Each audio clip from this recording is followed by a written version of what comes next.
queridos, que Deus abençoe você de forma especial. Hoje eu quero falar um pouco com você sobre oração. Você tem um hábito de orar?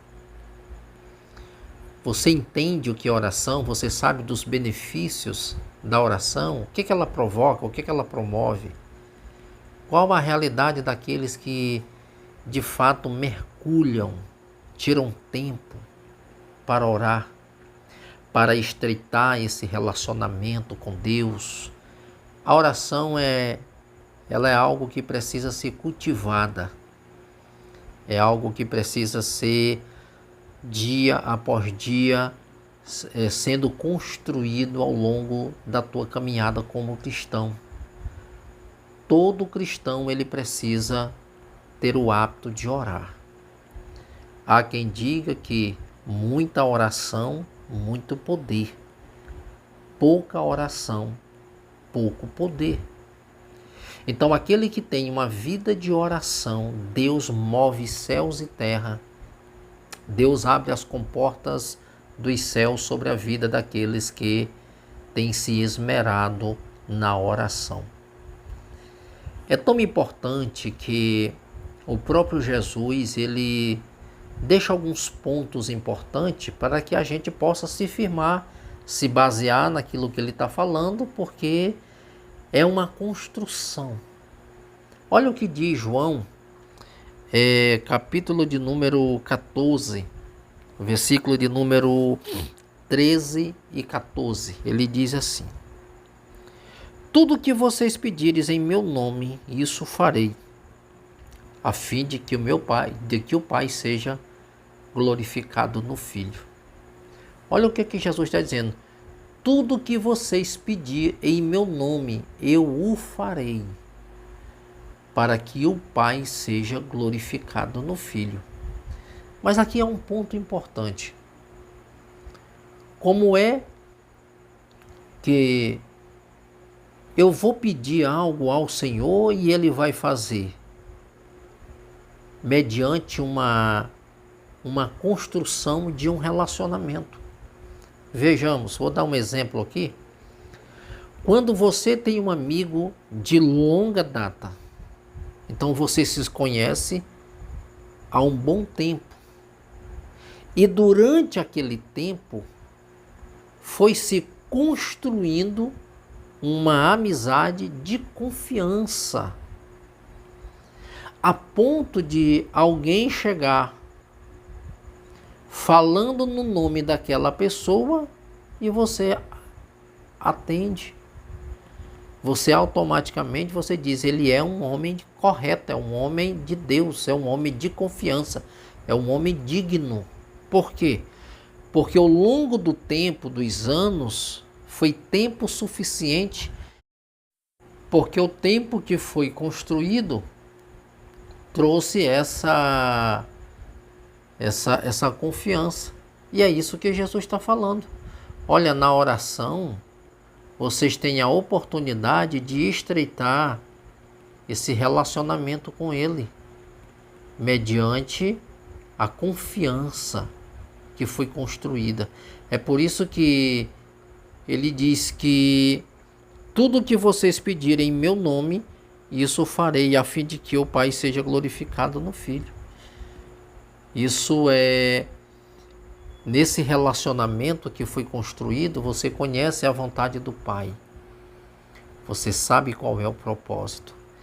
Ele fala algo importante: se me pedirem alguma coisa em meu nome, eu o farei. Jesus está dizendo assim, por uma história que foi construída de um relacionamento entre nós, eu dou a vocês legalidade para pedir algo em meu nome. E aquilo que for apresentado em meu nome, eu vou responder, eu o farei. O que Jesus está mostrando é que, mediante essa construção desse relacionamento, você tem a liberdade de chegar e pedir algo a Deus em um nome do Filho, em um nome de Jesus, e assim Ele vai responder. E isso é importante, por quê? Porque no nome de Jesus há poder. Esse é o primeiro ponto. O segundo ponto aqui, que nós vamos entender quem é que pode orar. Olha que a oração ela é de responsabilidade de todo cristão. De todo cristão, não é apenas de líderes, mas a responsabilidade de orar é de todo crente. Observe aqui, todos podem orar. Olha o que diz aqui Tiago capítulo 5, verso 17. Ele vai mencionar aqui Elias. Ele diz: Elias era um homem semelhante a nós, sujeito aos mesmos sentimentos, e orou com fervor para que não chovesse sobre a terra por 3 anos e meio, 3 anos e 6 meses, não choveu. Depois orou de novo, e então o céu deu chuva e a terra produziu os seus frutos. Tiago, capítulo 5, verso 17 e verso 18. Observe uma coisa importante aqui. Tiago ele diz assim, olha, Elias era homem como nós. Ou seja, ele era homem semelhante a nós, sujeito às mesmas paixões, sujeito às mesmas falhas, sujeito à tristeza, sujeito a errar. Então ele era sujeito. Mas aqui há um diferencial, há algo muito importante. Mesmo ele sendo um homem semelhante a nós, mas Elias ele tinha um hábito de orar. E quando ele disse que durante 3 anos e 6 meses, ele disse para Acabe, 1 Reis capítulo 17, que não ia chover, não choveu. Não choveu durante 3 anos e meio. E Tiago está dizendo é que ele era homem semelhante a nós. O que Tiago está dizendo é que assim como Elias, homem sujeito às mesmas paixões e fraqueza, e ele teve esse entendimento, essa autoridade, esse discernimento, porque Elias diz para Acabe o seguinte: sobre a minha palavra, durante 3 anos e 6 meses não vai chover.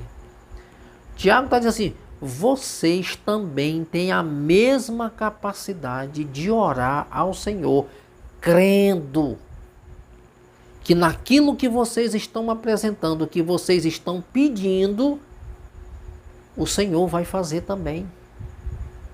Por quê, queridos? Porque quando você chega a esse nível, naquilo que você pede, naquilo que você faz, consiste a vontade de Deus. Não é que você vai sair por aí falando qualquer coisa, agora não vai chover, agora vai cair fogo. Não, não é isso. Naquilo que você vai fazer, naquilo que você vai pedir, naquilo que você está apresentando a Deus, consiste a vontade de Deus. Você vai fazer as coisas dirigida e conduzida pelo Espírito Santo.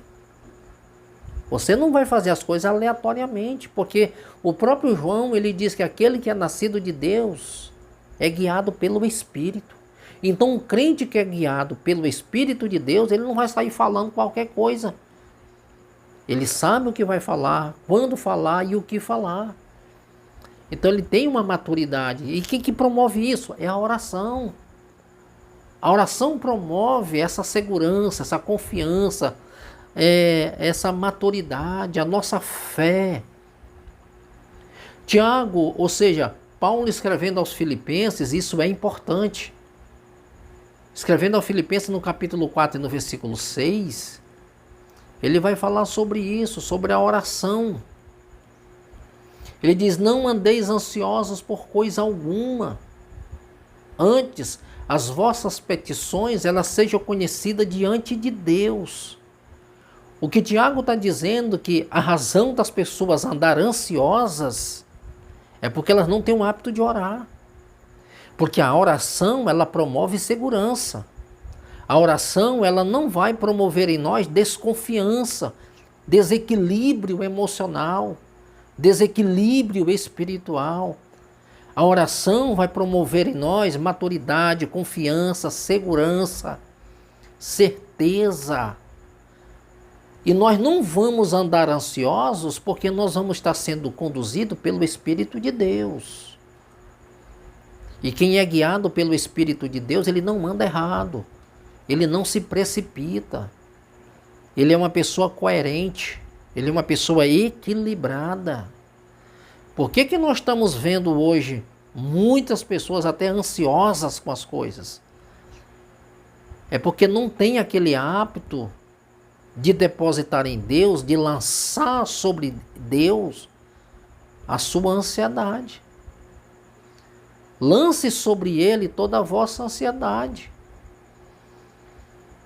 Então, a recomendação é essa. Quando você lança sobre Deus toda a tua ansiedade, o próprio Deus vai cuidar de nós. E Tiago, ou seja, Paulo está recomendando à igreja de Filipe: não andei ansiosos por coisa alguma, antes as vossas petições e súplicas em orações a Deus, ela seja conhecida diante do Senhor. Em vez de andar ansioso, ele diz: peçam, supliquem, que as vossas súplicas, que as vossas orações, elas sejam conhecidas diante de Deus. Ou seja, vocês externam para Deus a sua vontade, o seu propósito, os seus planos. Em vez de andar ansiosos, deixa Deus conhecer os teus projetos por aquilo que você tem apresentado através da oração. Se lance sobre Ele.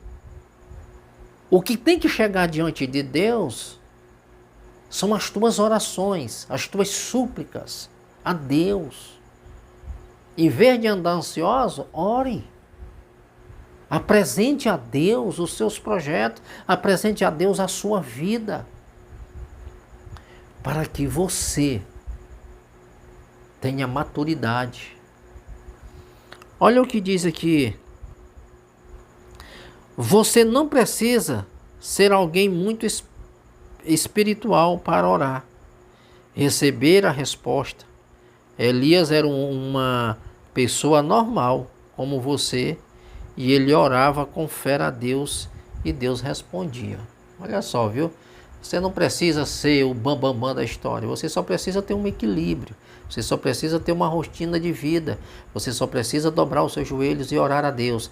Estreita essa relação na oração para com Deus.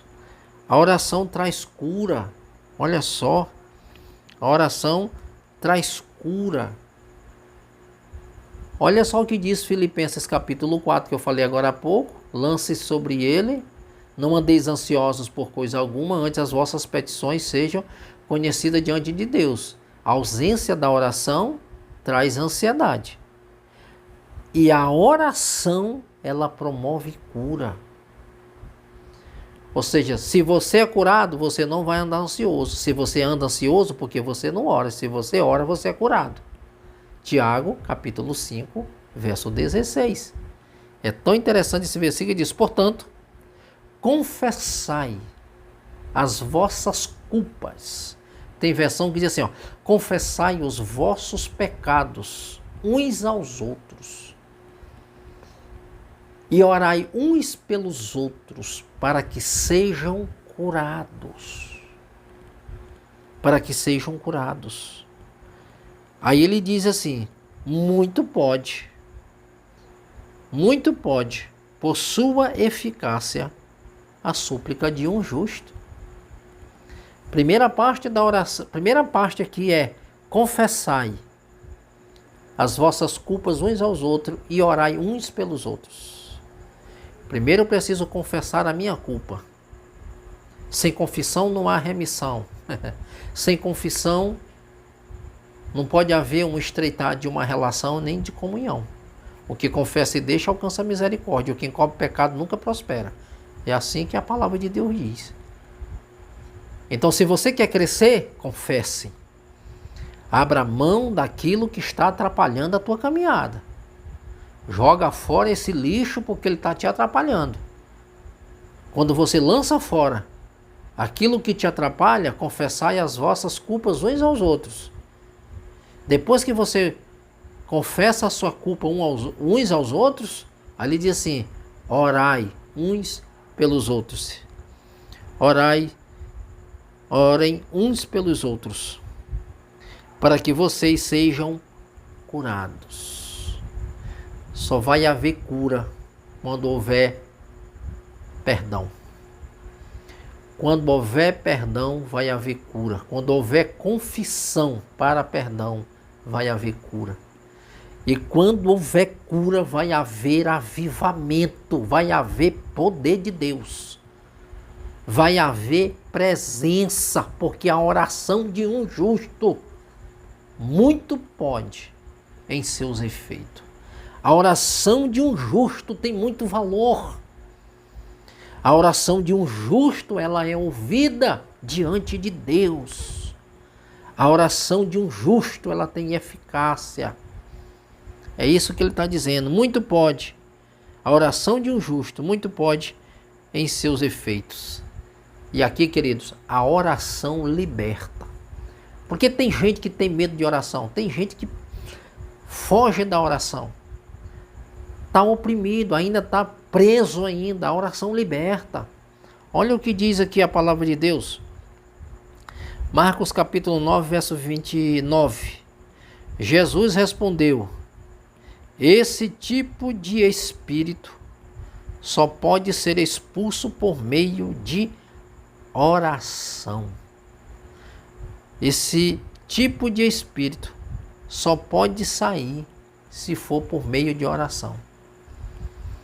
Tem uma versão que diz assim: a castra de demônios só sai no jejum e na oração. Ou seja, se tu tiver uma vida consagrada, uma vida no altar, uma vida de intimidade, porque a oração liberta. A oração, ela te dá autoridade.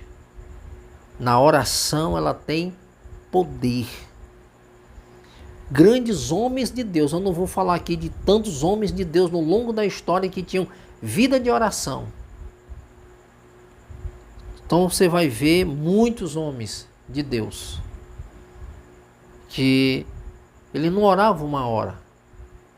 Muitos deles oravam de 2 da manhã às 7 da manhã. Então era 6, 7 horas de relógio orando, consagrando-se a sua vida a Deus, né? Então você vai ver Spurgeon, você vai ver Moody, você vai ver muitos desses homens que tinham hábito de orar, que oravam 5, 6, 7 horas de relógio, para que o Senhor viessem assim usá-los de forma poderosa. Quem ora vê milagres. Ou que quer ver milagres? Ore. Olha só o que diz a palavra. Jesus respondeu: eu asseguro que, se vocês tiverem fé e não duvidarem, poderão fazer não somente o que foi feito à figueira, mas também dizer a este monte: levante-se e atire-se no mar, e assim será feito. E tudo o que pedires em oração, se creres, vocês receberão. Esse texto está em Mateus, capítulo de número 21, verso 21 e verso de número 22. Então Jesus responde olha só, eu asseguro que, se vocês tiverem fé, a oração, ela produz fé. A oração, ela estreita, ela te dá essa confiança, ela te dá essa autoridade. A tua fé, ela é aguçada. Há um poder extraordinário na oração. É por isso que a oração, ela abre portas. A oração, ela desbloqueia qualquer, porta que esteja fechada. Ela vai abrir a nossa mente, o nosso entendimento. A oração, ela faz até editos, né? Dos grandes reis, até de homens que já bateram o martelo e diz, não tem jeito, vai ser assim. E a oração, ela tem esse poder de desbloquear. A oração, ela traz um avivamento em uma nação inteira. Nós vamos ver o que aconteceu na Romênia, nós vamos ver as grandes histórias, acontecimentos que aconteceu na história. Uma pessoa com uma tocha e sai declarando que Jesus Cristo é Senhor, e acontece um avivamento em uma nação. Se nós tivermos esse entendimento, que é o que Deus quer que nós tenhamos, esse entendimento, para que as vidas elas sejam, alcançadas pelo poder da palavra, do Evangelho. Mas só vamos ser homens e mulheres corajosos se nós estivermos com o joelho no chão, se nos dedicarmos a isso, a oração, para que Deus venha responder. É por isso que Jesus diz, eu asseguro a vocês, se vocês tiverem fé e não duvidarem, poderão fazer não somente o que foi feito à figueira, mas também dizer a este monte, levanta-se e atira-te ao mar. Todos conhecem a história daquela figueira, que Jesus lançou uma palavra sobre ela e ela secou. Causou uma admiração em alguns. Jesus, olha, se vocês tiverem fé, se vocês acreditar, se vocês exercitar, se vocês tiverem essa mesma confiança, vocês também vão fazer algo desta natureza. Vocês não vão proferir palavras apenas uma figueira, mas vocês vão dizer a este monte, ergue-te daqui e lança-te ao mar. O que Jesus está mostrando ali é que coisas impossíveis aos olhos humanos, que o homem pode dizer assim, isso não vai acontecer, mas se tu crer, vai acontecer, porque o Deus que você confia é um Deus que tem todo o poder de fazer o impossível acontecer pela vida de alguém que tem uma vida dedicada à oração a Deus, buscando. É tão importante. O 7 último fala assim, só basta pedir. Peçam e será dado. Busque e encontrarão. Batam e a porta será aberta. Mateus 7,7. Isso é importante. Em primeiro lugar, peçam. Se pedir com fé, ele vai responder. Peçam e será dado. Busquem e encontrarão. Batam e a porta será aberta. 3 ações aqui. A primeira ação é pedir. Naquilo que você pede, que consiste a vontade de Deus, ele vai fazer. É o primeiro. Segundo, que ele fala aqui, buscar. O salmista diz assim, uma coisa eu pedi ao Senhor, e a buscarei, que eu possa viver todos os dias. Pedir, buscar e viver.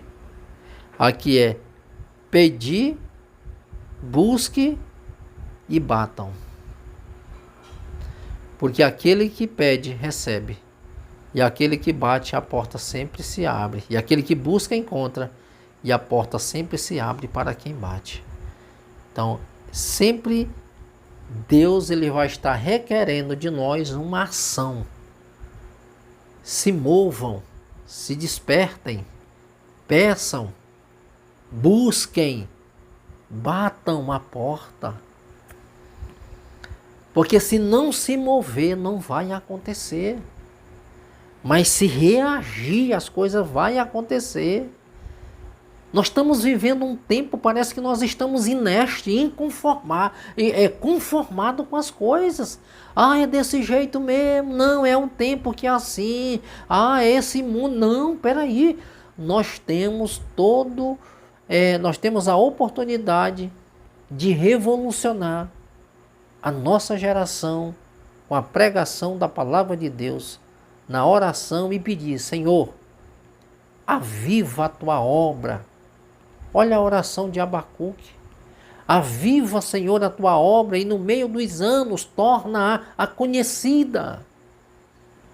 O avivamento não é para ontem, o avivamento é para hoje. O avivamento é hoje, o avivamento é agora, o avivamento é já. Basta que nós venhamos buscar. Queridos, eu espero que esta palavra ela tenha despertado você, abrir um pouco a mão. Aquele tempo que você passa ali nas redes sociais, 1 hora, 2 horas de relógio, diminui esse tempo e invista mais tempo na oração. Eu quero pedir a você que se inscreva nesse canal e compartilhe esta mensagem com mais pessoas, para que assim elas sejam enriquecidas com a palavra de Deus. Que Deus em Cristo vos abençoe, em o nome de Jesus.